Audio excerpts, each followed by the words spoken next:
Swapnadeep Gurukul channel में आपका स्वागत है। Class 10th science chapter number 1 NCERT किताब केमिकल रिएक्शन एंड इक्वेशन, इस चैप्टर को हम कुछ वीडियोस से कंटिन्यू पढ़ रहे हैं। इसका आज एक नया वीडियो है जिसमें हम बात कर रहे थे, लास्ट वीडियो में हमने बात की थी evolution of gases, characteristics of chemical reaction. इस संदर्भ में इसी कैरेक्टरिस्टिक को हम आज की क्लास में भी आगे बढ़ाएंगे और प्रीवियस क्लास में हम लोगों ने जो कवर किया उसको थोड़ा सा रिवाइज कर लेता हूं जिससे आपको एक लिंक मिल जाएगी।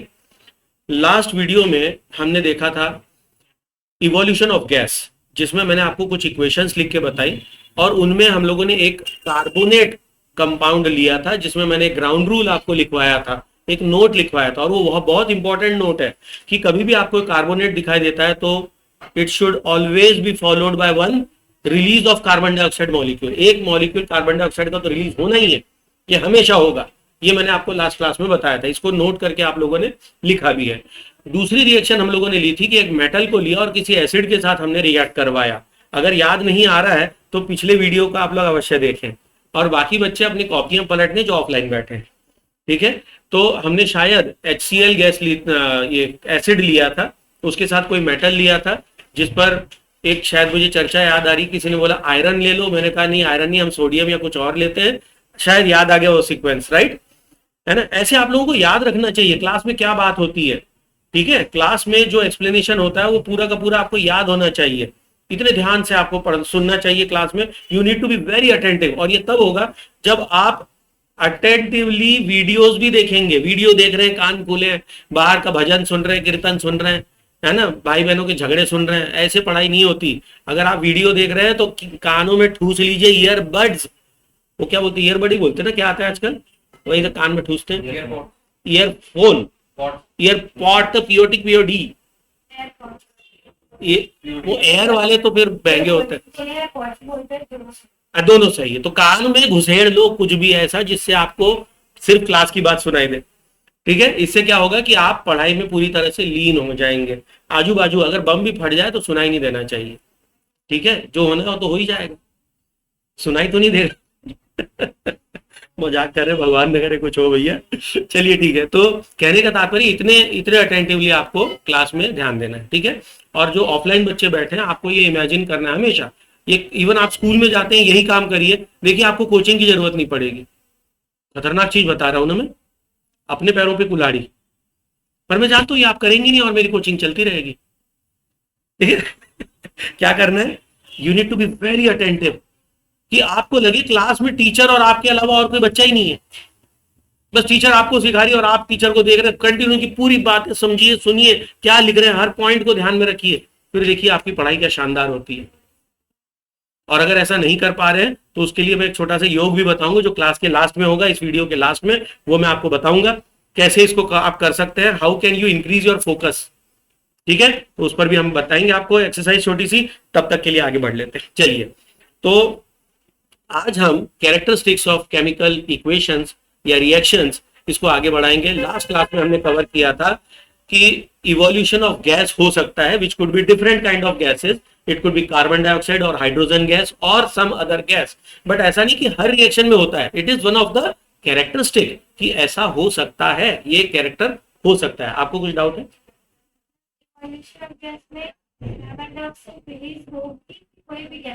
कोई भी, वही मैंने अभी कहा कि डिपेंडिंग अपॉन द आपने कंस्टिट्यूएंट क्या लिया है, ओरिजिनली रिएक्टेंट कौन है, रिएक्टेंट डिसाइड करेगा कि प्रोडक्ट क्या निकलने वाला है, बाई प्रोडक्ट में क्या निकलेगा, गैस कौन सी निकलेगी।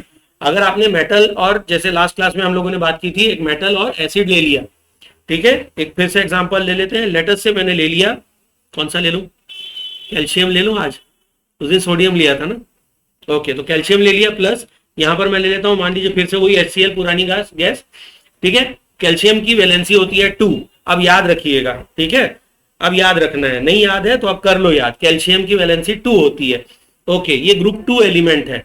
थोड़ा सा पीरियोडिक टेबल देखो कोर्स में नहीं है, लेकिन पीरियोडिक टेबल घर में रखिए, सामने रखिए, उसको देखते रहिए, जब मैं कुछ कहूं तो उसका रेफरेंस आपको मिलना चाहिए। अभी क्लास में दीवार के ऊपर लगा हुआ है, इस पर ध्यान दीजिए। सेकंड ग्रुप बोलते ही आपको कॉलम नंबर 2 को देखना है, उसमें आपको कैल्शियम दिख जाएगा, कैल्शियम, मैग्नीशियम, ये सारे उसी ग्रुप में आते हैं, तो इनकी वैलेंसी 2 होती है। ग्रुप 1 वालों की वैलेंसी 1 होती है। इससे आपको क्या होगा, you will start learning that, है ना, आपको याद होने लगेगा, आपको अलग से सोचना नहीं पड़ेगा। Is that okay? चलिए, अब इसमें रिएक्शन होगी तो होता क्या है, calcium is electro positive in nature, why? Because it is metal. इसके ऊपर एक कैरेक्टरिस्टिक मैं आपको समझाऊंगा।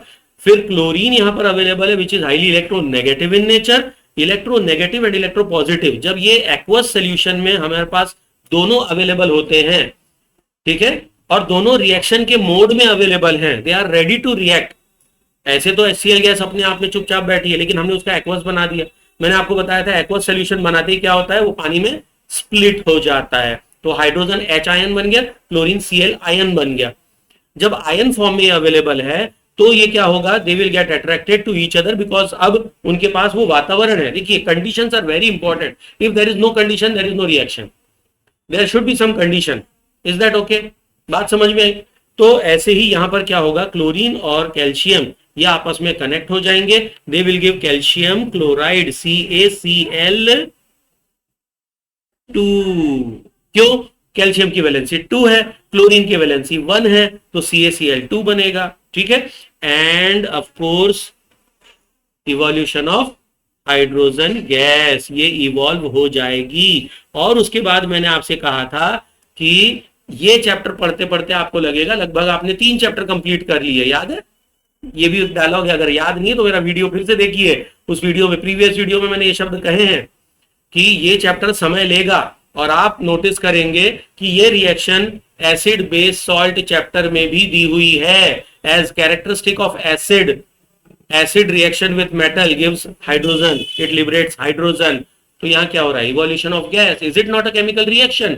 और अगर है तो is it not part of this chapter? It is part. ये बात समझ में आई? क्लियर है? ठीक है, चलिए। तो हाँ बोलिए। कैल्शियम की वैलेंसी 2 है, उसके पास 2 हाथ है, क्लोरीन के पास 1 हाथ है, तो क्लोरीन को 1 हाथ से पकड़ लिया, दूसरे क्लोरीन को 1 हाथ से पकड़ लिया, खत्म। ठीक है, और ये गलत एक्सप्लेनेशन है, आप खुश तो हो गए। ये कोवेलेंसी का फंडा है, ठीक है। कैल्शियम और क्लोरीन, इनमें आयनिक बॉन्ड बनता है। Calcium chloride is a salt, ये आयनिक बॉन्ड बनता है, ठीक है। अच्छा, मेरे ख्याल से आयनिक बॉन्ड अपन ने कवर नहीं किया था ना, मैं कोऑर्डिनेट बता दिया था लास्ट क्लास में, तो आज मैं इसको मौका लेता हूं आपको आयनिक बॉन्ड समझाने का, ठीक है। देखिए होता क्या है, कैल्शियम जो है इसके आउटर मोस्ट में 2 इलेक्ट्रॉन्स होते हैं एंड 2 ही हैं। तो आप ये सोचो, अभी इसको ऐसे इमेजिन करो कि यू आर अ पॉलिटिशियन, ठीक है। एंड प्लीज इस बात को केवल पढ़ाई के एक्सप्लेनेशन तक ही रखा जाए। मैं डिस्क्लेमर दे रहा हूं कि इस वीडियो में अगर इसका किसी ने दुरुपयोग किया तो ये सही उसके लिए नहीं होगा, भैया गलत काम कर रहा है, वो अनएथिकल होगा, क्योंकि मैं पढ़ा रहा हूं, समझा रहा हूं, तो उसमें ऐसी चीजों का, पॉलिटिक्स में इसका इन्वॉल्वमेंट नहीं होना चाहिए, या इसकी क्लिप कोई इस्तेमाल ना करे।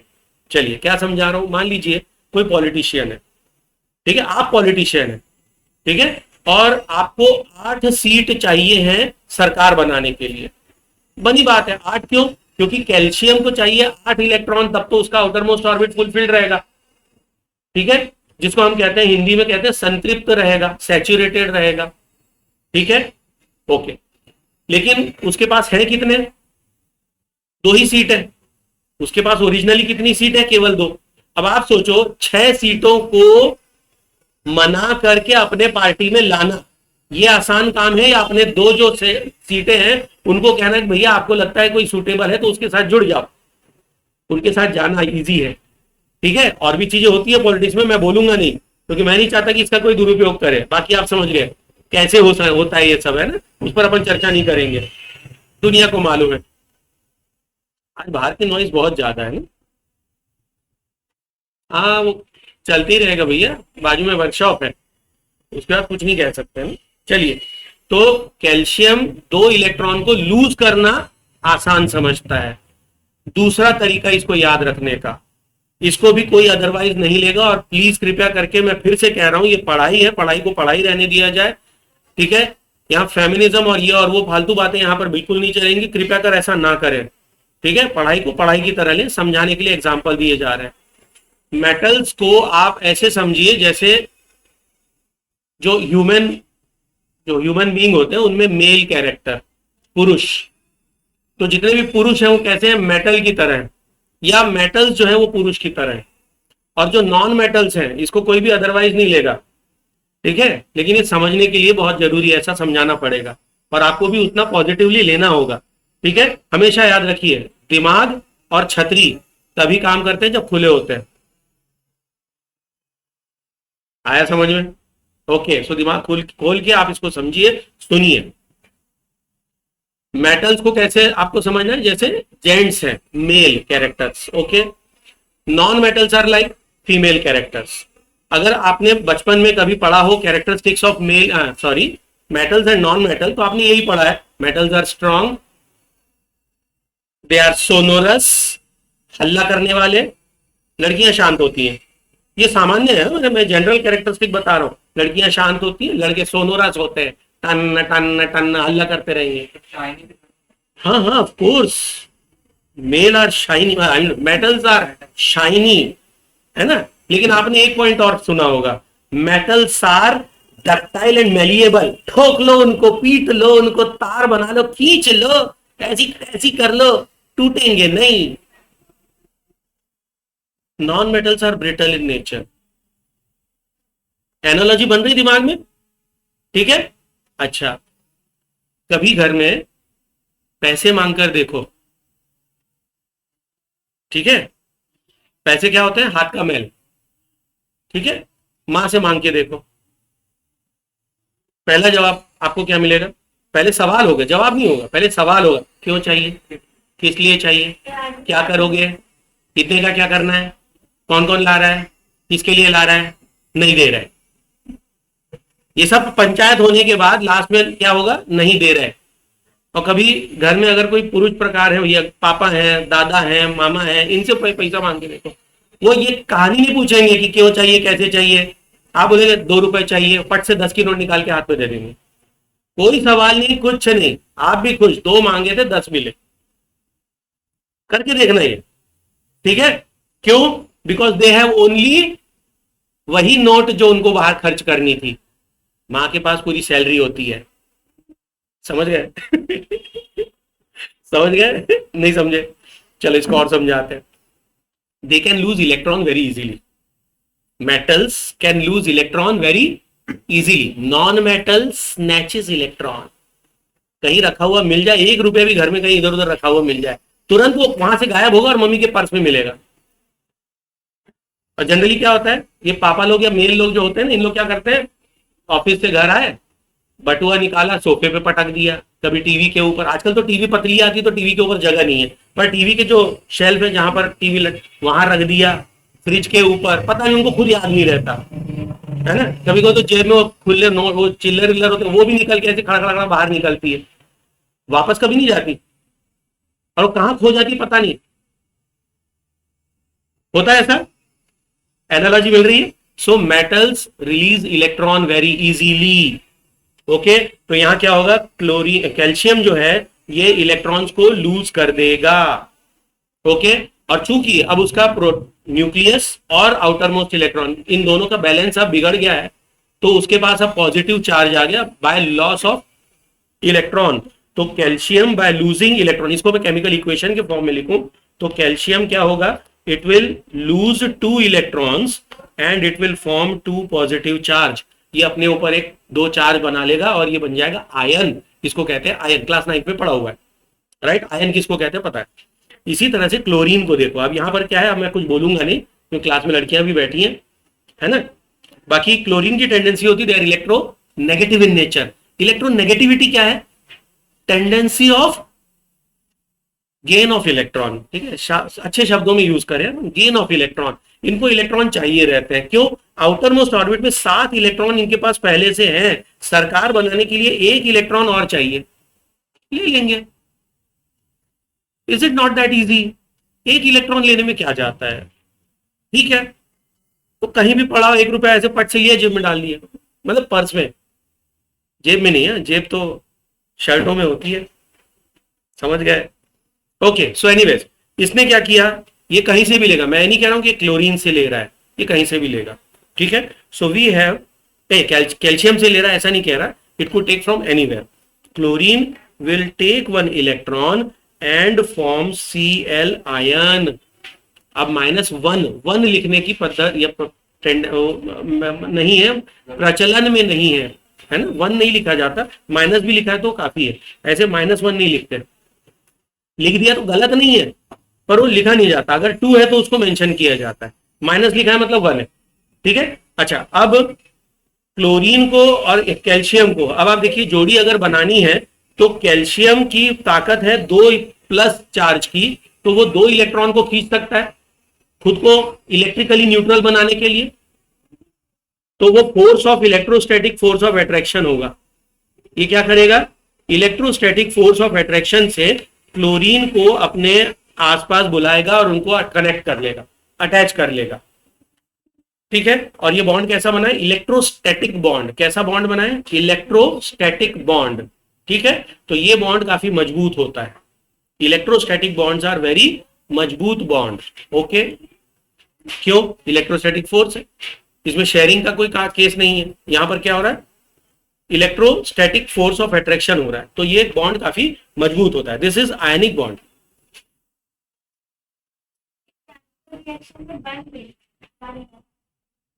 फिर से बोलो। कैल्शियम क्लोरीन को अट्रैक्ट करेगा और एक मॉलिक्यूल अपने आप में मॉलिक्यूल बन जाएगा कायदे से। अगर हम क्लास 12th वाली पढ़ाई में जब करेंगे तो इट फॉर्म्स अ क्रिस्टल, जैसे नमक होता है ना, नमक के डल्ले आते हैं, मालूम है आपको, है ना, बोरी में कभी खरीदो तो 200 रुपये बोरी आ जाती है ना, ये आज का रेट है, कल का मालूम नहीं है ना, जब भी जो वीडियो देखे तब का रेट। पर ऐसे बोरी भर के नमक मिलता है और डल्ला नमक होता है, फिर घर लाओ उसको कूटो, जनरली अपन नारियल के पेड़ वेड़ में डालने के लिए नमक लाते हैं या और कुछ काम होता है तब इस तरह से नमक लाया जाता है ना, ढेर सारा नमक, तो वो डल्ला होता है, उसको कहते हैं क्रिस्टल। क्या कहते हैं वो, technically it is called as crystal. तो ये कैल्शियम क्लोराइड जो है ये क्या करेगा, धीरे ऐसे आपस में जुड़ेगा और एक अरेंजमेंट में आकर के क्रिस्टल बना लेगा। तो ये जुड़ गया, और जुड़ गया तो ये मजबूत बॉन्ड है, ये टूटेगा नहीं। ये कब टूटेगा, जब पानी में जाएगा, पानी सबको तोड़ देता है।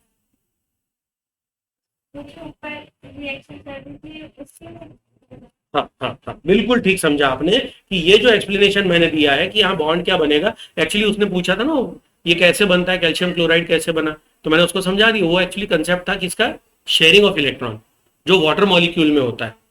वाटर मॉलिक्यूल में क्या होता है, ऑक्सीजन की वैलेंसी 2 है, उसको 2 इलेक्ट्रॉन्स की आवश्यकता है, वो शेयर कर लेता है हाइड्रोजन के साथ। मैंने आप लोगों को टिफिन वाला एग्जाम्पल दिया था, याद है, मैं रोटी लेके आया, आप सब्जी लेके आए, फिर आप और हम दोनों साथ में डब्बा लेकर बैठे, है ना, तो उसमें ऐसा थोड़ी हो कि आपका डब्बा मैंने छीन लिया, आप अपना डब्बा लेकर गए, मैं अपना डब्बा लेकर गया, है कि नहीं, अपना अपना शेयर अपने पास रहेगा, अपना इलेक्ट्रॉन अपने पास, लेकिन शेयरिंग हो गई। कब तक बॉन्ड बना रहेगा, जब तक प्रॉपरली शेयरिंग बनी रहेगी, जब शेयरिंग खत्म, बॉन्ड खत्म।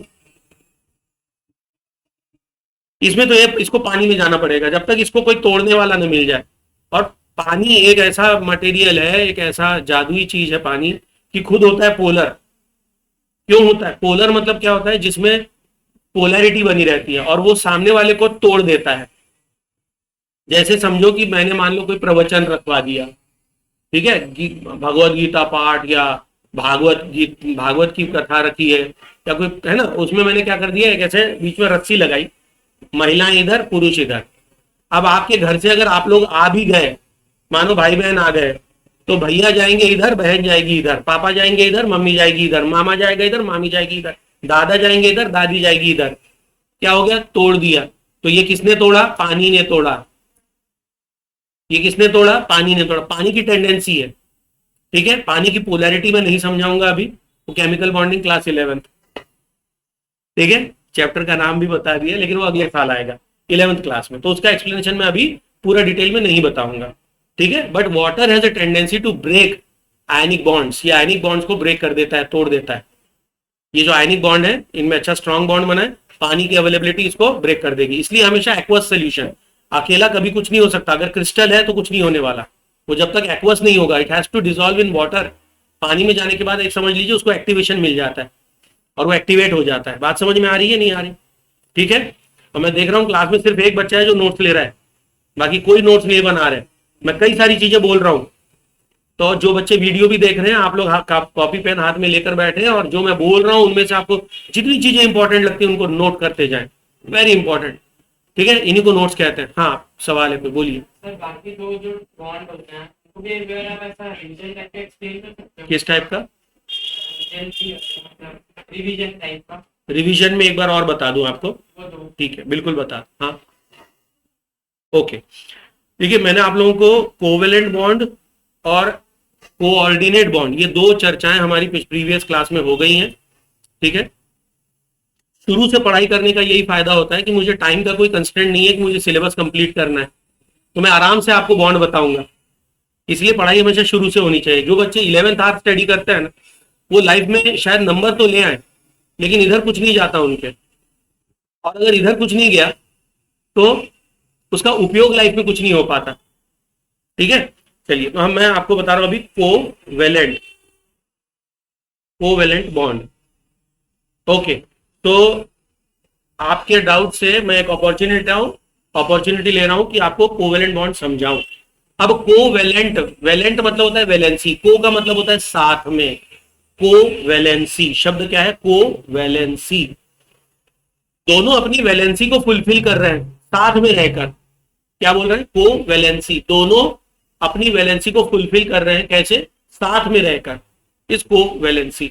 ठीक है, इसका एग्जांपल मैंने आपको दिया था, वाटर मॉलिक्यूल अगर ले लिया जाए तो ऑक्सीजन जो है, इसके आउटर मोस्ट ऑर्बिट में कितने इलेक्ट्रॉन्स होते हैं? 1 2 3 4, 1 5 और 1 6, बस 6 इलेक्ट्रॉन्स होते हैं। और चूंकि हम लोगों ने क्लास 9th में पढ़ा हुआ है वैलेंसी कैसे कैलकुलेट करते हैं, तो either number of electrons in the outer most orbit या वैलेंस शेल, और 8 - 1 whichever is less. 8 minus number of electrons in the outer most orbit valence shell whichever is less. Right, ये formula हमको याद है 9th class का। तो 6 या 8 - 6 which is 2, तो या तो 6 वैलेंसी है या 2 वैलेंसी है, तो वैलेंसी कौन सी मानी जाएगी? 2। तो ऑक्सीजन की वैलेंसी 2 है। अगर आप कायदे से देखें तो ये इलेक्ट्रॉन की एक जोड़ी बनी हुई है, ये जोड़ी बनी हुई है, लेकिन ये अभी खाली है, बेचारे को एक जोड़ी की आवश्यकता है। इसको जोड़ीदार नहीं मिला, इसको भी जोड़ीदार नहीं मिला, तो ये पेयर में रहना चाहते हैं, ये पेयर बनाना चाहते हैं, लेकिन ये पेयर बने नहीं है। तो अब क्या करेगा? हाइड्रोजन जो है उसके पास एक ही इलेक्ट्रॉन है। राइट, हाइड्रोजन के पास एक ही इलेक्ट्रॉन है आउटर मोस्ट ऑर्बिट में। वो भी चाहता है कि वो एक और इलेक्ट्रॉन ले ले जिससे इलेक्ट्रॉन्स की जोड़ी बन जाए। हाँ, फिर से बोलो सवाल।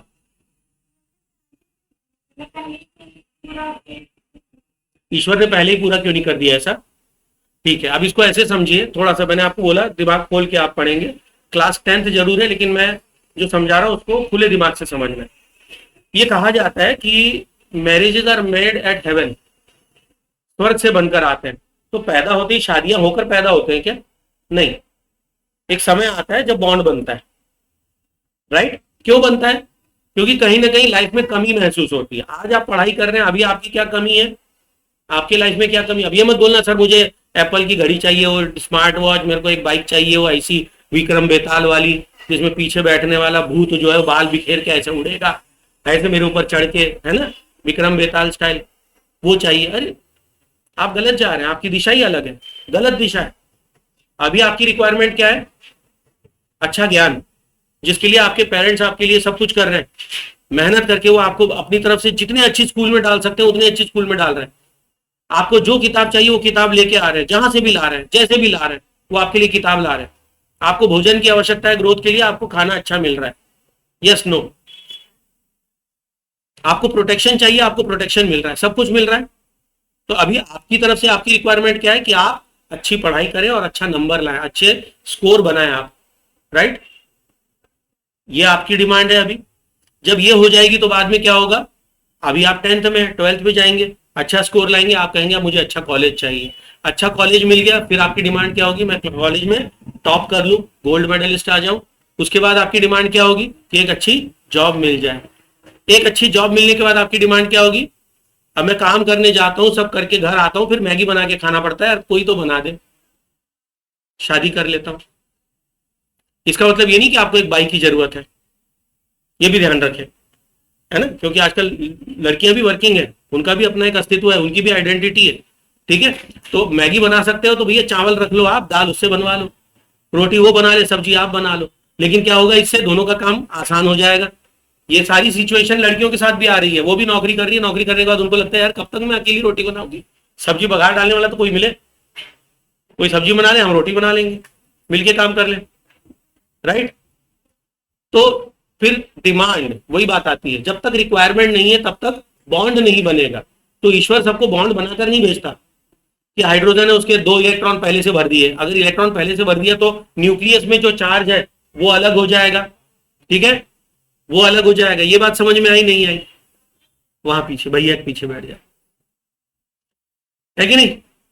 तो हाइड्रोजन के पास, हाँ, हाइड्रोजन के पास एक प्रोटॉन है, उस प्रोटॉन को काउंटर बैलेंस करने के लिए एक ही इलेक्ट्रॉन है गरीब के पास, जिसके पास 2 प्रोटॉन है उसके आजू बाजू 2 इलेक्ट्रॉन है।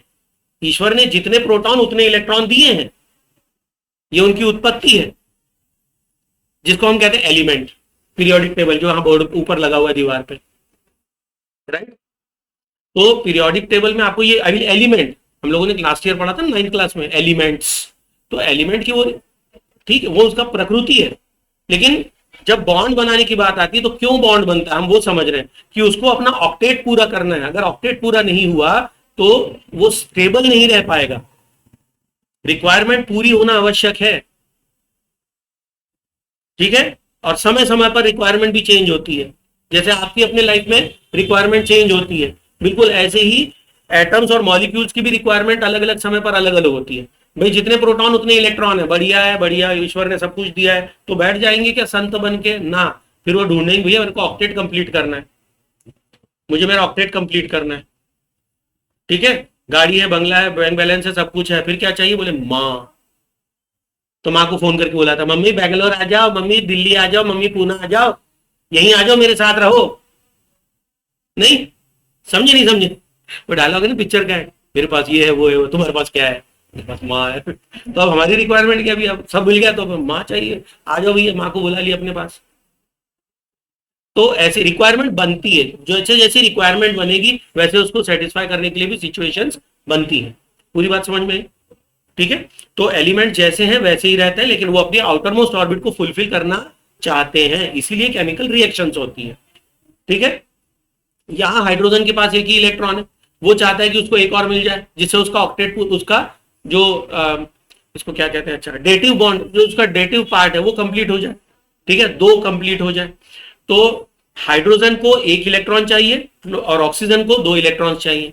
हाइड्रोजन अपना 1 इलेक्ट्रॉन, अभी मैं सर्कल्स हटा देता हूं जिससे आपको समझ में आएगा। हाइड्रोजन शेयर कर लेता है ऑक्सीजन के साथ और अपने 2 इलेक्ट्रॉन की फुलफिलमेंट कर लेता है। इसी तरह से ऑक्सीजन हाइड्रोजन के साथ बॉन्ड बनाकर अपने 8 पूरे कर लेता है, एंड ये सब मिलकर एक फैमिली बन जाते हैं, पूरी हो जाती है कहानी। ठीक है। और ये एक स्टेबल कंपाउंड बन जाता है, स्टेबल मॉलिक्यूल बन जाता है। कल 9th क्लास में किसी बच्चे ने मुझसे पूछा था मॉलिक्यूल क्या हुआ है, एटम क्या होता है, मैंने कहा बताऊंगा भाई, सब आएगा धीरे धीरे, है ना। तो ये ऐसा, ये इसको हम मॉलिक्यूल भी कह लें, हम कंपाउंड भी कह लें, एक ही बात है, 9th में पढ़ा हुआ है। हाँ बोलो। हाइड्रोजन 2, ऑक्सीजन 1, जोड़ी बन गई, 1 ऑक्सीजन विथ 2 हाइड्रोजन, और इसी को हम कहते हैं H2O, वाटर।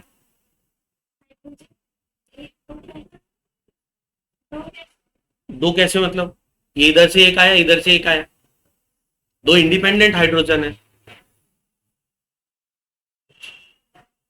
आप शक्कर रख दो, चींटी कहां से आएगी? वो कहीं से भी आएगी। नहीं, अगर आपने कुछ मीठा रख दिया है, चींटी कहीं से भी आएगी। अभी आपको लग रहा है 2 हाइड्रोजन आए कहां से, ऐसे ही कुछ मन में आ रहा है? हाँ भाई, नेचर में सब कुछ है, प्रकृति में सब कुछ है, आपके आजू बाजू हाइड्रोजन भी है, ऑक्सीजन भी है, सब कुछ है। वो कब मिलेंगे और बनकर वाटर मॉलिक्यूल बना लेंगे? जब उनकी ऐसी सिचुएशन बनेगी वो आपस में ऐसे टकराएंगे, वाटर मॉलिक्यूल बन जाएंगे। और अभी तो हम प्रॉपर उनको सिचुएशन दे रहे हैं, केमिकल एक पूरा टेस्ट ट्यूब के अंदर हमने वही डाला है जो हमें आउटपुट चाहिए, तो हमने तो पूरा साथ में बैठा दिया, बोले लो भाई आप रिएक्शन करो, तो उन्होंने कर ली। भाई गैया को आप पालते हैं तो आप क्या करते हो, उसको खाने के लिए ऐसे देते हो सामने, लो खाओ, तो खा लेती है, राइट। तो अभी हमने टेस्ट ट्यूब में सब डाल के सिचुएशन बना दी कि भैया आप तो मतलब पानी तो बनाना ही पड़ेगा, तुमने लो, हमने ऑक्सीजन डाल दी, हाइड्रोजन में डाल दिया, खाओ। ठीक है, हालांकि हाइड्रोजन और ऑक्सीजन को जुड़ने के लिए काफी ड्रास्टिक कंडीशंस चाहिए होते हैं। इसके ऊपर मैंने आप लोगों को शायद पिछली क्लास में बताया था, बिजली जब कड़कती है तो जो हाई पोटेंशियल, जो हाई वोल्टेज होता है एंड हाई टेम्परेचर, ये ड्रास्टिक कंडीशंस आर देयर जो ऑक्सीजन, एटमॉस्फेरिक ऑक्सीजन और हाइड्रोजन को एक्टिवेट करती है, और एक्टिवेट होने के बाद अगर उनका प्रोबेबिलिटी में टकराव हुआ तो ये वाटर मॉलिक्यूल बनता है, अन्यथा वाटर मॉलिक्यूल नहीं बनेगा। इसी तरह से ओजोन भी ऐसे ही फॉर्म होता है, ओजोन बिजली कड़कने से बनता है, उसको भी ड्रास्टिक कंडीशन चाहिए, समझे? ऐसे नहीं बनता एकदम से। हाँ, लैब में बनाना है तो इसको हम कहते हैं आर्क मेथड। आर्क मतलब वेल्डिंग जैसे होती है ना, ऐसे हम दो आर्क रखते हैं, हाई इलेक्ट्रोड्स रखते हैं पास में, उनके बीच में हाई इलेक्ट्रो पोटेंशियल डालते हैं, इलेक्ट्रिक पोटेंशियल, और जब वो देते हैं तो इनके बीच में फिर चिंगारी निकलती है, वो आर्क बनता है, ऐसे आर्क टाइप का दिख रहा है, ऐसे आर्क जैसा, इसलिए इसको बोलते हैं आर्क वेल्डिंग टाइप का हिसाब किताब। तो ये जो आर्क बनता है, इलेक्ट्रोस्टैटिक आर्क, ये जो इलेक्ट्रिक आर्क बना, इसमें फिर आप एटमॉस्फेयर में एक बंद डब्बे में ऑक्सीजन और हाइड्रोजन को रखिए और उसमें आप ऐसे बिजली का झटका दीजिए, तब उसमें पानी बनता है। Again drastic conditions, but those conditions are required. ठीक है, इस रिएक्शन के लिए ड्रास्टिक कंडीशन चाहिए। वो डिपेंड करता है किस रिएक्शन को आसान चाहिए, किसको कम चाहिए, किसको ज्यादा चाहिए। हर रिएक्शन एक कंडीशन मांगती है। ठीक है, समझ में आ रहा है? ठीक, आई होप कोवेलेंट बॉन्ड आपकी समझ में आ गया। ओके, अब बात करते हैं coordinate bond. Fast revision coordinate bond, coordinate CORDINATE, coordinate bond, coordinate, यहां पर क्या होगा? सहयोग। किस टाइप का सहयोग? अब मान लो मैंने आपको एग्जांपल दिया था पिछली क्लास में, जिसमें मैंने आपको हाइड्रोनियम आयन बताया था क्लास में। ठीक है, अगर याद ना आ रहा हो तो मेरा जो वीडियो बना है उसको भी आप देख सकते हैं। ठीक है, अभी मैं आपको बता रहा हूं, लेटर से मैं बनाता हूं अमोनियम आयन। अभी क्या बनाता हूं मैं? Ammonium ion. तो अमोनिया गैस क्या होती है आपको मालूम है? NH3, इसको अमोनिया कहते हैं। जो नहीं मालूम, नोट्स बनाइए। अमोनिया गैस, AMM होता है स्पेलिंग में, अमोनिया। ठीक है, अमोनिया गैस। अच्छा, अब अमोनिया गैस जो है, नाइट्रोजन को देख लें अपन, तो नाइट्रोजन की स्थिति क्या है? 1 2 3 4 5 इलेक्ट्रॉन है इसके चारों तरफ। 5 इलेक्ट्रॉन मतलब ग्रुप नंबर 5 होना चाहिए। पीरियोडिक टेबल देखिए, फर्स्ट ग्रुप को ऊपर लिखा है 1, उसके बाद लिखा है 2, उसके बाद बीच में 10 को छोड़ दीजिए, इधर लिखा है 3 4 5, पांचवें पर नाइट्रोजन है। देखिए, है? नहीं दिख रहा है इतने दूर से? कोई बात नहीं, या तो पास आकर देख लेना क्लास के बाद में, या घर जाकर आप एक पीरियोडिक टेबल का प्रिंट आउट निकाल लें और उसको घर में बढ़िया से अपने स्टडी टेबल के सामने चिपका लें। ठीक है, नाइट्रोजन 5वें नंबर पर आता है। इसके पास कितने आउटर मोस्ट ऑर्बिट में इलेक्ट्रॉन्स हैं? 5 इलेक्ट्रॉन्स। ठीक है, ओके। दो इनकी तो जोड़ी बनी हुई है, लेकिन 3 है जिनकी जोड़ी नहीं बन पाई। तो क्या होता है? ये हाइड्रोजन के साथ जोड़ी बनाते हैं। 3 अलग हाइड्रोजन के साथ इन्होंने जोड़ी बनाई, नाइट्रोजन फुलफिल हो गया। ये कौन सा बॉन्ड कहलाता है? कोवेलेंट। लेकिन इतना होने के बाद अगर कहीं से एक हाइड्रोजन आयन आ जाए, अब ये आयन क्या है? हाइड्रोजन मतलब प्रोटॉन, क्योंकि उसके पास इलेक्ट्रॉन तो है ही नहीं, इसको हम प्योर प्रोटॉन कहेंगे। एंड ये केवल स्क्रीन पर, जहां अभी आपको दिख रहा है स्क्रीन पर, ठीक है, स्क्रीन पर अकेला भी अवेलेबल है बस, बाकी ये कहीं भी दुनिया में अवेलेबल नहीं है। It is highly unstable. जैसे आयन बना, पट से किसी से रिएक्ट हो गया, ये रिएक्शन फटाक से देगा, समझे? हाईली अनस्टेबल है। किताब में दिख रहा है, अभी बोर्ड पे दिख रहा है आपको। चलिए अब देखते हैं होता क्या है। अब इसके पास कुछ भी नहीं है। ये क्या चाहता है कि मुझे इलेक्ट्रॉन्स मिल जाए, ये चाहता है मेरे ऑर्बिट में इलेक्ट्रॉन्स मिल जाए। तो ये गरीब क्या करेगा? इसको मैं गरीब कहता हूं, मालूम, हाइड्रोजन को मैं हमेशा गरीब कहता हूं। क्यों? बेचारा एक इलेक्ट्रॉन एक प्रोटॉन से जिंदा रहता है। सबसे गरीब, सबसे दयनीय स्थिति है ना। और भी आगे जब एक्सप्लेनेशन होगा तो आपको इसकी गरीबी और समझ में आएगी कि इसको, इस गरीब को लोग कैसे लूटते हैं, है ना। लूट किसको सकते हैं अपन? गरीबों को। नहीं ज्यादा बोलूंगा नहीं, एग्जाम्पल नहीं दूंगा, नहीं तो वीडियोस पे ऐसी तैसी हो जाएगी। नहीं समझे? नहीं समझे? नहीं समझे, है ना। बता, लोग लूट लूट के शादियां कर लेते हैं।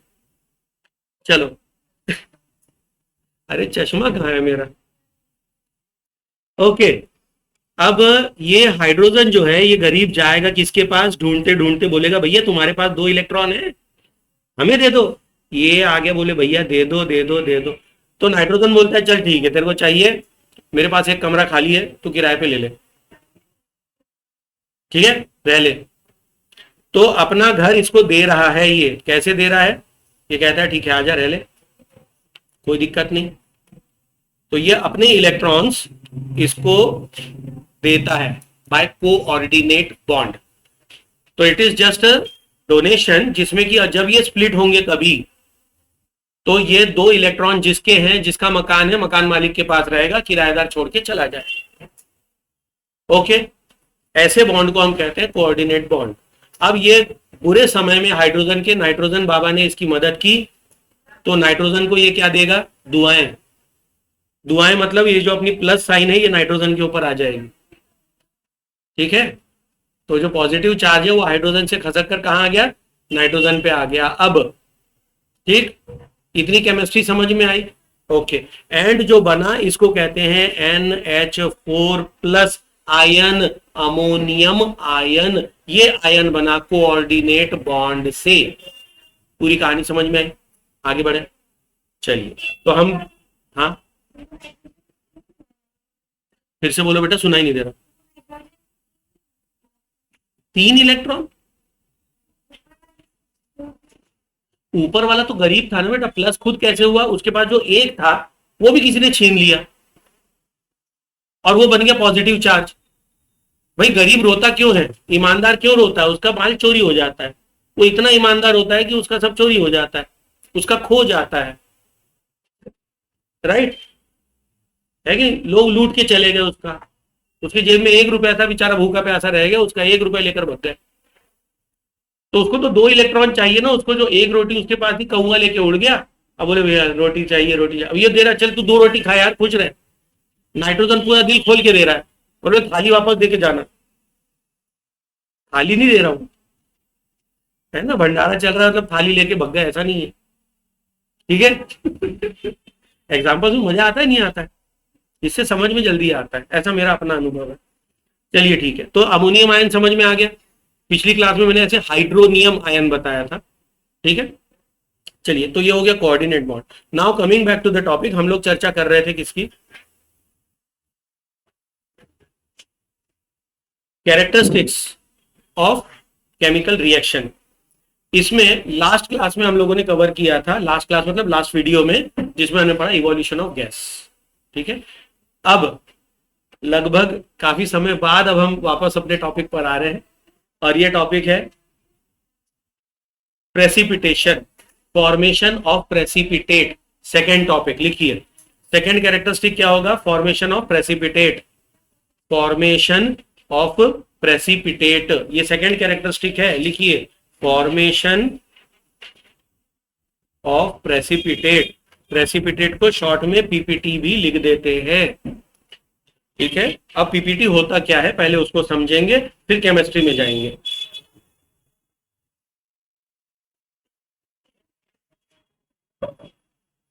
कभी आप लोगों ने घर में दूध फटते हुए देखा है या फटा हुआ दूध देखा है, सबने देखा है ना, इसलिए ऐसा एग्जांपल दे रहे, ठीक है। तो अब फटा हुआ दूध मतलब क्या है, फटा हुआ दूध मतलब एग्जैक्टली क्या है, जो फैट्स हैं वो क्या हो गए, कोआग्यूलेटेड। ये नया शब्द है आपके लिए शायद, कोआग्यूलेट, है ना, बायो में पढ़ा है कोआग्यूलेशन। ब्लड क्लॉटिंग होती है ना, कहीं अगर आपका डिस्चार्ज हो गया ब्लड, कहीं कट लग गया, कुछ घाव हो गया, कुछ हो गया, ब्लीडिंग हो रही है, तो ऐसे खाली छोड़ दो, क्या होगा, धीरे धीरे वो जम जाएगा, ब्लड क्या होगा, जम जाएगा, राइट। तो क्यों जमता है वो, वहां पर ब्लड के जो मॉलिक्यूल्स हैं वो पास पास आते हैं, एंड दे कोआग्यूलेट, मतलब एक साथ इकट्ठा हो जाते हैं, इसको कोआग्यूलेशन कहते हैं, ठीक है। दूध में क्या हुआ, आपने निचोड़ा नींबू, ठीक है, बढ़िया नींबू का रस डाल दिया उसमें, बेहतरीन, फिर क्या हुआ, उसके जो फैट्स हैं दे स्टार्टेड कोआग्यूलेटिंग, सारे फैट्स एक जगह आ गए, पानी अलग हो गया, ठीक है। लास्ट ईयर याद है आप लोगों ने पढ़ा था मिक्सचर एंड क्या क्या पढ़ा था ना, इमल्शन, 9th क्लास में कुछ ऐसे शब्द पढ़े थे ना, colloidal solutions and all emulsions and so what milk is colloidal solution, it's not true solution, it is colloidal solution. पानी और फैट्स का कॉम्बिनेशन, ऑफ कोर्स उसमें और भी चीजें हैं, ठीक है। तो फैट्स क्या होता है, कोआगुलेट हो जाएगा, और जो नीचे बैठता है इसको कहते हैं प्रेसिपिटेशन, ठीक है। तो प्रेसिपिटेट का मतलब क्या हुआ कि आपस में कनेक्ट होकर सोल्यूशन से अलग थलग हो जाना। आई बात समझ में, ठीक है। जैसे आप किसी रिसेप्शन में गए, पार्टी में गए, ठीक है, मम्मी पापा के साथ गए, भाई बहन के साथ गए, फैमिली के साथ गए, लेकिन वहां जाते ही साथ क्या होता है, घर के जो पापा लोग जाते हैं उन लोग जाते हैं अपने अंकल लोगों के साथ, मम्मियां जो है वो महिला मंडल में, बच्चे जो है वो आइसक्रीम स्टॉल और फुल्की ढूंढने लगते हैं, है ना। और ज्यादा छोटे बच्चे हुए तो ढूंढते कहीं खेलने के लिए कुछ है क्या, उनको खाने से भी कोई मतलब नहीं है, ज्यादा हो तो आइसक्रीम खा लेंगे, वो पार्टी में कुछ खाते ही नहीं, आइसक्रीम के अलावा कुछ नहीं खाते, बहुत बेकार लोग, है ना। लेकिन अगर वहीं पर सोचो आप, वहां पर एक घोड़ा रखा हुआ है ऐसे ऐसे झूलने वाला, है ना, या झूला है, तो झूले पे ही बैठे रहेंगे, उनको बताना पड़े बेटा खा तो ले, नहीं मम्मी झूल रहा हूं। ये देखा है सीन कभी किसी पार्टी में, अगर कहीं रिसेप्शन में ऐसे मान लो गार्डन वार्डन में शादी हो रही है, वहां झूला है, तो बच्चे जो है झूलों में ही बिजी रहेंगे, कहीं वो कूदने वाला एक मिक्की माउस लगा दिया तो बच्चा कूदा ही रहा, उसी में मजा ले रहा है, उसको कोई मतलब नहीं है खाने से, वो खाने गया ही नहीं है, वो तो अपन जाते हैं। चलिए वापस आते हैं। हाँ, तो वहां क्या हुआ, अपन सब अलग हो गए, और अलग होकर क्या हुआ, अब इमेजिन करिए, अब आपकी एज के बच्चे क्या करते हैं, आप पहले ढूंढते हो, अरे यार क्लास वाला कोई नहीं आया, अरे वो दिखा, अब आप और आपके क्लास वाला, बस बाकी दुनिया गई भाड़ में। अब आपकी अपनी चर्चा, अबे मालूम क्या जो मैच में क्या हुआ, उसमें ऐसे हुआ, उसमें ऐसे किया, अब आपकी बकवास चालू कंटिन्यू, वो काम की है नहीं है उससे कोई लेना देना, कोई आपके बाजू में खड़ा होकर सुन रहा है नहीं सुन रहा उससे भी मतलब नहीं, आपकी चर्चा चालू है। तो आप क्या हो गए, कोआगुलेट हो गए, आपका ग्रुप बन गया, that is coagulation, and this concept is called as precipitation. ऐसे अलग थलग हो जाते हैं भीड़ से कि आपको पता ही नहीं रहता कि हो क्या रहा है, कि वहां दुल्हन कब आ गई, बारात कब आ गई है, स्टेज पर कब चढ़ गया, और अपने घर वालों ने उनको जो क्या बोलते हैं उसको, व्यवहार कब दे दिया, वो भी पता नहीं है आपको, आप अपने में मग्न हैं। बस आपको एक मैसेज थोड़ी देर बाद मिलता है, भैया कहाँ हो, खाना वाना खाया, चलना है, अरे अभी तो हमने खाना ही नहीं खाया, रुको आते हैं, होता है ऐसा। तो ये कोआगुलेशन हुआ, प्रेसिपिटेशन, जहां पर आप अलग थलग हो जाते हैं। क्लासरूम सिनेरियो सोचिए आप, अपनी क्लासरूम में अगर टीचर नहीं है तो वहां होता है प्रेसिपिटेशन, सब बच्चे अपने अपने ग्रुप में, इधर अलग ग्रुप, इधर अलग ग्रुप, इधर अलग ग्रुप, इधर अलग ग्रुप, सब ग्रुप में बढ़ जाते हैं, है ना। लड़कियों का अलग ग्रुप झुंड, उधर लड़कों का अलग ग्रुप, 4 लड़के उधर अलग ग्रुप बना के, और इनकी बातें ऐसी होती कि इनको पता ही नहीं लगता कि टीचर कब आकर खड़ी हो गई। फिर उनमें से कोई एक जो सिंसियर लड़की होती है, जनरली लड़कियां ही होती है ना क्लास में सिंसियर, लड़के तो तूफान होते हैं, ऐसा थोड़ी यार, है ना। हाँ, तो एक आध लड़की फिर खड़ी होगी, गुड मॉर्निंग टीचर, फिर पूरी क्लास जागरूक अवस्था में आती, उत्तरी, अब लोग प्रेसिपिटेट हो गए थे, get back to the solution, फिर फटफट अपनी सीट्स पर आकर बैठ जाते हैं। होता है ये सब स्कूल में, सामान्य सी बात है। तो ये जो हुआ, इसमें क्या हुआ कि आप एक जगह इकट्ठा हो गए, इसको कहते हैं प्रेसिपिटेशन, आप प्रेसिपिटेट हो गए और आपने अपना ग्रुप बना लिया, इतना अलग थलग हो गया कि ग्रुप से आपका कोई संबंध नहीं है। जैसे ओवरऑल दूध में पनीर बनने के बाद, पनीर नहीं कहना चाहिए, तो अभी पनीर बनेगा, तो फट गया दूध, तो नीचे जो इकट्ठा हुआ वो क्या है, प्रेसिपिटेट। तो प्रेसिपिटेट का कंसेप्ट समझ में आया, लिखिए,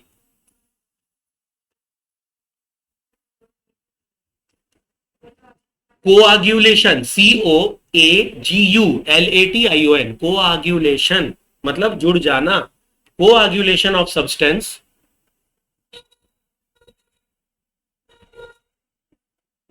and getting suspended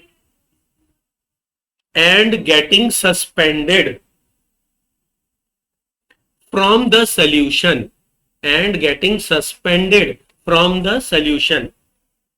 कभी कभी टीचर लोग कह लेते हैं सेटलिंग डाउन, नीचे बैठ जाना, हर बार नीचे नहीं बैठता, कभी कभी ऊपर भी जाता है, प्रेसिपिटेट कभी कभी बन के ऊपर भी जाता है। तो इसलिए हमने क्या लिखवाया यहाँ पर आपको वर्ड सस्पेंडेड। सस्पेंशन कहीं भी हो सकता है ना, हमने पढ़ा है 9th क्लास में कि अगर हम एक पत्ती ले, सूखी हुई पत्ती है ना, पेड़ की पत्ती ले ली, उसको हमने क्रश किया और पानी में डाल दिया, तो पानी में तैरती रहेगी, it will not gate dissolve, क्यों, सस्पेंड हो गई। मिट्टी ले लो, पत्थर ले लो, उसको डाल दो, नीचे बैठ जाएगा, वो भी सस्पेंड है। तो suspension is a name given to a group which is अलग थलग फ्रॉम द सोल्यूशन। ओके, तो ये दोनों प्रकार में आएगा, इसलिए वर्ड यहां पर क्या डाला गया है, is and get suspended from the solution is called precipitation. Complete करें उसको, इज कॉल्ड प्रेसिपिटेशन।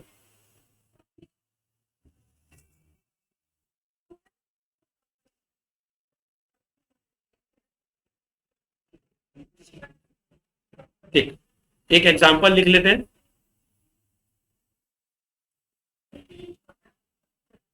हम लेते हैं पोटेशियम आयोडाइड। ये सारे कंपाउंड आपको अगर नाम नहीं मालूम है तो इनके नीचे नीचे इनके नाम लिखिए और इनको याद कर लीजिए।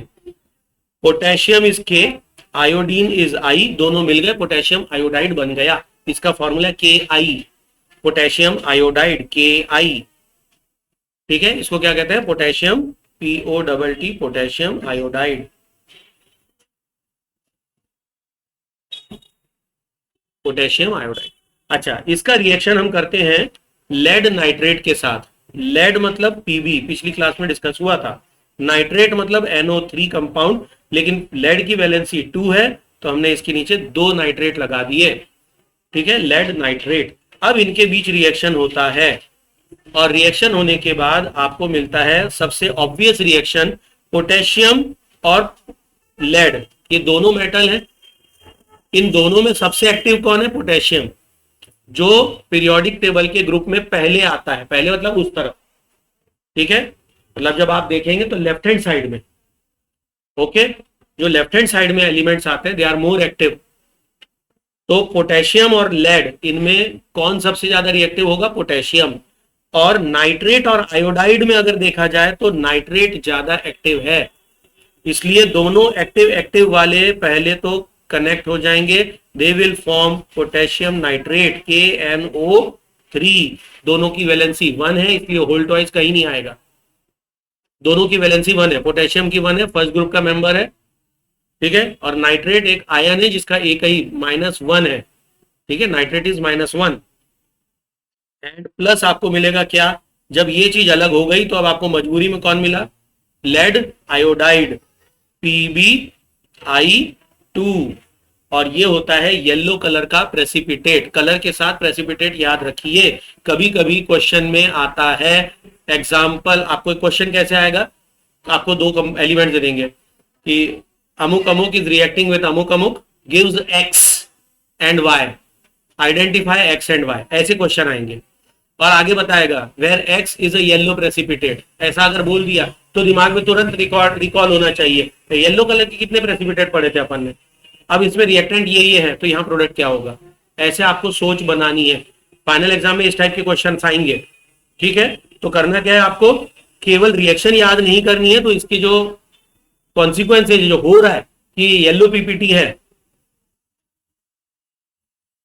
वो भी आपको याद रखना है। इसको पढ़ते समय भी PPT बोल देते हैं, प्रेसिपिटेट को, येलो कलर का प्रेसिपिटेट बनेगा। ठीक है, तो लेड आयोडाइड ये येलो PPT देता है। ओके, लिख लीजिए। एक और एग्जांपल दे दें, एक और एग्जांपल लिखिए। लेट अस से मैंने ले लिया बेरियम क्लोराइड BaCl2, इसको रिएक्ट कराते हैं BaCl2 को H2SO4, सल्फ्यूरिक एसिड, बोले तो तेजाब, सबसे खतरनाक एसिड। इसको अगर रिएक्ट कराएं तो अब क्या मिलेगा, देखो बेरियम, बेरियम ये स्ट्रॉन्ग मेटल है। ठीक है, और क्लोरीन स्ट्रॉन्ग है, हाइड्रोजन गरीब है, सल्फेट गरीब है, फिर भी रिएक्शन हो रही। क्यों हो रही, क्योंकि ये सारे के सारे एक्वस सॉल्यूशन है, दे आर एक्वस। एक्वस में ये सारे क्या होते हैं, आयंस में स्प्लिट हो जाते हैं। जब ये आयन में स्प्लिट होते हैं तो क्या होता है, इनमें टकराहट होती है, इनमें कंटिन्यूअस रैंडम मूवमेंट होता है। मालूम है अपने को भाई, सोल्यूशन में क्या होता है, particles are continuously in random motion, पढ़ा है ना अपन ने, तो ये रैंडम मोशन में रहते हैं। अब अगर मान लो कभी किसी कारणवश बेरियम जो है ये सल्फेट आयन से टकरा गया तो ये टकराते ही साथ प्रेसिपिटेट बन जाता है। ये रिएक्शन क्यों पॉसिबल है, ये पॉसिबल नहीं हो सकती क्योंकि barium chloride is much more stable as compare to barium sulphate. लेकिन ये रिएक्शन हो रही है, क्यों, क्योंकि बेरियम सल्फेट ये बना देता है प्रेसिपिटेट, मतलब ये रिएक्शन में पार्टिसिपेट ही नहीं कर रहा, फिर ये तो अलग हो गया। अब इसको कोई तोड़ भी नहीं सकता, वो पानी में होने के बावजूद इसको तोड़ नहीं सकता कोई। बात समझ में? तो ये प्रेसिपिटेट बन गया, इसीलिए ये रिएक्शन पॉसिबल है। बात समझ में? जनरली क्या होता है, मैंने आपको अभी तक जितनी रिएक्शन बताई उनमें ये स्ट्रांग है, ये स्ट्रांग है, तो ये दोनों आपस में कनेक्ट हो गए, ऐसे बताया। पर इस रिएक्शन में क्या हो रहा है, इस रिएक्शन में जो स्ट्रांग है वो तो पहले से कनेक्टेड है, और जो फालतू है उनका रिएक्शन हो रहा है। कैसे हो रहा है? तो क्योंकि वो रिएक्ट करके अलग हो गए, तो ये रिएक्शन पॉसिबल हो गई, क्योंकि वो अब पार्टिसिपेट ही नहीं कर रहे, जोड़ी बनने के बाद ये अलग हो गया, प्रेसिपिटेशन हो गया। बात समझ में आई? तो यहां पर आपको मिलेगा व्हाइट कलर का precipitate, white PPT and plus of course अब बचा कौन है, हाइड्रोजन और क्लोरीन, तो मिल जाएगा HCl। ओके, समझ में आ रहा है? एक और लिख लेते हैं कैरेक्टरिस्टिक, ये थर्ड कैरेक्टरिस्टिक है चेंज इन कलर। आप कोई रिएक्शन करते हैं और पूरे रिएक्शन का जो टेस्ट ट्यूब है उसका कलर चेंज, मतलब टेस्ट ट्यूब का नहीं, उसके अंदर जो सोल्यूशन है उसका कलर चेंज हो जाता है। तो even change of colour can be one of the characteristic of chemical reaction. तो अगला लिखिए, थर्ड पॉइंट है ये, चेंज इन कलर, कलर में चेंज हो रहा है। ठीक है, लिख लिया सबने, आगे बढ़े। चेंज इन कलर, इसमें एग्जांपल ले रहे हैं हम KMNO4। इसका नाम किसी को मालूम है? इसको कहते हैं पोटेशियम परमैंगनेट, आम भाषा में इसको लाल दवाई भी कहते हैं। घर में अगर आपके यहाँ बोरिंग अगर है, ट्यूबवेल है खेतों में, कुआं है, कहीं भाग्यवान लोग हैं अभी भी कुआं अगर कहीं है, उसकी सफाई में ये दवाई के रूप में डाला जाता है। इसको लाल दवाई भी कहते हैं सामान्य भाषा में, पर केमिस्ट्री में हम लोग लाल दवाई नहीं लिखेंगे, हम कहेंगे इसको पोटेशियम परमैंगनेट। क्या नाम है इसका? Potassium permanganate. ठीक है, ओके। अब बेसिकली अगर इसका हम एक्वस सोल्यूशन लेते हैं तो ये रेड कलर का होता है, इसी को तो लाल दवाई हुआ ना। तो पोटेशियम परमैंगनेट को आपने पानी में डाला, क्या हो जाएगा? ये लाल हो जाएगा। कब होगा? जब इसका एक्वस सोल्यूशन बनेगा। And what about dry KMNO4 का क्या होगा? It is purple in colour, ये पर्पल कलर का होता है। वो जैसे अभी होली में आप लोगों ने रंग खेले होंगे, दिखता कोई अलग कलर है, आप पानी में डालते हैं तो अलग कलर हो जाता है। देखा है कभी? वो चूड़ी कलर जिसको बोलते हैं, पानी में डालने वाला, ओरिजिनली ग्रीन कलर का ऐसा मटमैला कलर का आता है, जब पानी में डालते तो एकदम लाल हो जाता है। होली नहीं खेली क्या इस बार? ये सब सामान्य अनुभव की बातें हैं, है ना, ये मालूम होनी चाहिए सब, और ये सब करोगे तभी सीखोगे, है ना। एकदम भोले भाले बिल्कुल बन के घर ही में बैठे हैं सीधे साधे, तो फिर हो गया, सीख लिया लाइफ में, है ना, तो सब सीखना पड़ता है। अच्छा, तो हमने देखा ड्राई और इसमें क्या परिवर्तन होता है। अच्छा, अगर एक सिंपल सी रिएक्शन बताते हैं कि अगर ये एक्वस सोल्यूशन हमने ले लिया KMNO4 का, ठीक है, विथ साइट्रिक एसिड। अब मैं साइट्रिक एसिड का केवल नाम लिखूंगा, फॉर्मूला नहीं लिखूंगा, इट इज वेरी कॉम्प्लिकेटेड, और वो फॉर्मूला क्लास 12th में इंट्रोड्यूस होगा, अभी नहीं। साइट्रिक एसिड किस में होता है मालूम है? खाने की कौन सी चीज में साइट्रिक एसिड होता है?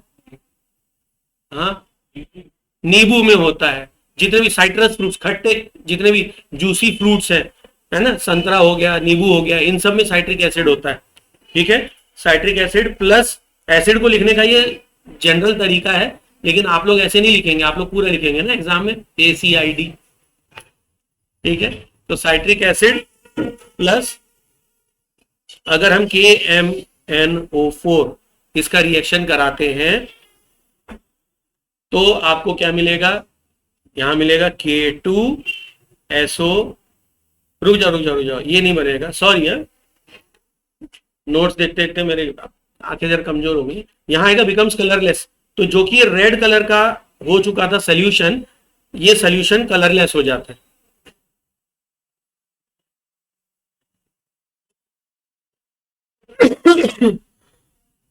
कलरलेस सोल्यूशन, ठीक है, समझ में आए?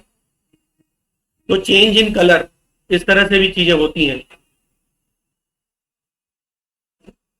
इसके और भी एग्जांपल्स हैं, जब हम लोग मेटल नॉन मेटल भी पढ़ेंगे तो उसमें कुछ एग्जांपल लिखेंगे। मैं कुछ एग्जांपल छोड़ रहा हूं सो दैट उसमें भी कुछ तो कवर करें, ना बोले सब तो आपने इसी में पढ़ा दिया, तो उसमें क्या करें, तो उसमें अपन कुछ एग्जांपल लिखेंगे जिसमें हम चेंज इन कलर देखेंगे। अब एग्जांपल बता देंगे, जैसे छोड़ो तभी बता देंगे ना, जैसे आयरन सल्फेट, या मेरे दिमाग में आ रहा था आयरन सल्फेट या कॉपर सल्फेट को अगर लिया जाए तो उनकी रिएक्शंस जो होती है उनमें भी वो कलर चेंज होता है। ठीक है, चलिए तो यहां पर आज हम क्लास को क्लोज करेंगे।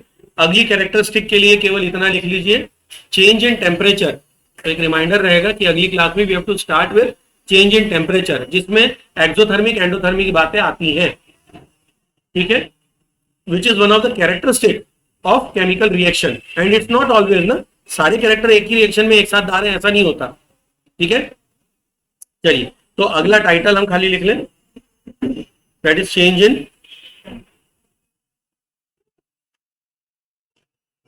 In temperature. इसको कराएंगे अगली क्लास में, अगले वीडियो में। तब तक के लिए वंदे मातरम, जय हिंद। डाउट है? वंदे मातरम बोलने के बाद डाउट आता है आपका? बहुत सही, हाँ बोलो।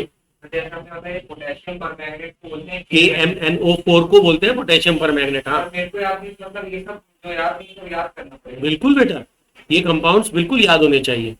ठीक है, कायदे से ये आपको 7th 8th में एक लिस्ट दी जाती है, बुक में होती है, उसको याद करना होता है, पर अपन तब इग्नोर कर देते हैं, या याद कर भी लेते हैं तो अपने को ये नहीं मालूम रहता कि उसका बाद में काम आने वाला है, तो अपन भूल जाते हैं। We tend to forget. बोलिए।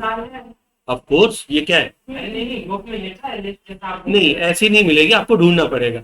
अब रिएक्शंस में से आपको ढूंढना पड़ेगा, और पता लगे ऊपर पैराग्राफ में कहीं नाम लिखा है और नीचे फॉर्मूला लिखा है, ऐसे आपको ढूंढना पड़ेगा। हाँ बेटा, आपस में नहीं, हमसे पूछिए। ठीक है, तो पैराग्राफ में आएगा, आपको आइडेंटिफाई करना पड़ेगा। बोले। हाँ, नहीं तो लिस्ट बनानी पड़ेगी, सब अपने पर्सनल फटाफट लिस्ट बनाना शुरू करें। जितने हम क्लास में बता रहे हैं उनको तो लिख ही लीजिए, लेकिन इसके बाद में आप अपनी जो भी रेफरेंस किताब आपके पास है, एनसीईआरटी है, उसमें से भी आप निकाल के नोट्स बनाइए। ठीक है, लिस्ट बना लीजिए कि ये कंपाउंड की लिस्ट है, इनको ये कहते हैं, इसको ये कहते हैं, इसको ये कहते हैं, आयन से तो किस आयन को क्या कहते हैं, बनाइए लिस्ट, उसको याद करिए। ठीक है, ये मतलब समझ लो अब अगले साल के लिए तो लास्ट मौका है आपके पास याद करने के लिए। अगले साल से तो 11 में कोई आपको बोलने वाला नहीं, डांट के भगा देंगे, बोले पोटेशियम पर मैग्नेट नहीं मालूम, भगो यहाँ से, ऐसे भगा देंगे।